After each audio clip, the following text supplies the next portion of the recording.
Tonight, the Dogs remain a 12.5-point favorite over the Horned Frogs, and that is a common piece of detail any betting person would want to know for the game. However, sports betting still not legal in Georgia, and many lawmakers under the Gold Dome plan to renew the push for it. 11 Alive's Don White joins us now with opinions from both sides of the issue. Don?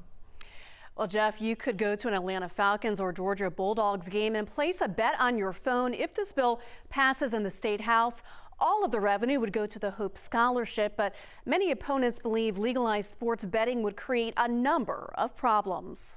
The excitement is real for Georgia football fans as they prepare to play in the national championship. This has put sports gambling back in the spotlight as some people who love the red and black look to make some green. I definitely support the legislation for the sports betting, as long as, you know, the state of Georgia do right by the community and investing some of the profits into some of the areas where it's needed. A lot of people are addicted to a lot of things. Gambling would just happen to be one. Of course, there would be rules and regulations to it, which would keep people in check and keep people from going overboard in said gambling, I feel. It's unfortunate. There's some folks that could be playing through the lottery the game today on the national championship game. State Representative Ron Stevens, who's a big Georgia football fan, says the Georgia legislature will try again this session to legalize sports betting. It's nothing more than another lottery game. You know, when you walk into a convenience store and you play a game, it is entertainment for folks. There's a lot of things people are doing that we don't want to make legal.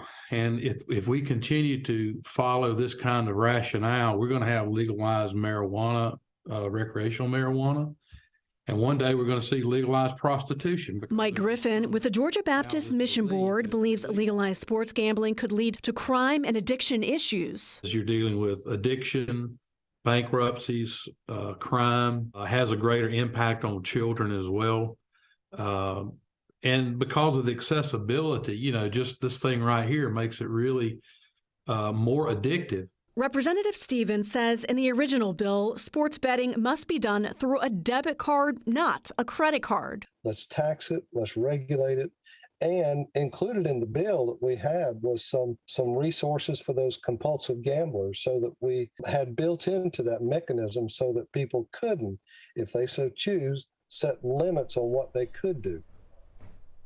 The Georgia legislature kicks off its 2023 session on Monday, and the sports betting bill is expected to quickly be introduced. All right, Don, thank you. That will stir a lot of opinion, both sides. 11 Alive is your go-to place for coverage of the college football playoff championship. You can text UGA to 404-885-7600 for updates on the Dogs.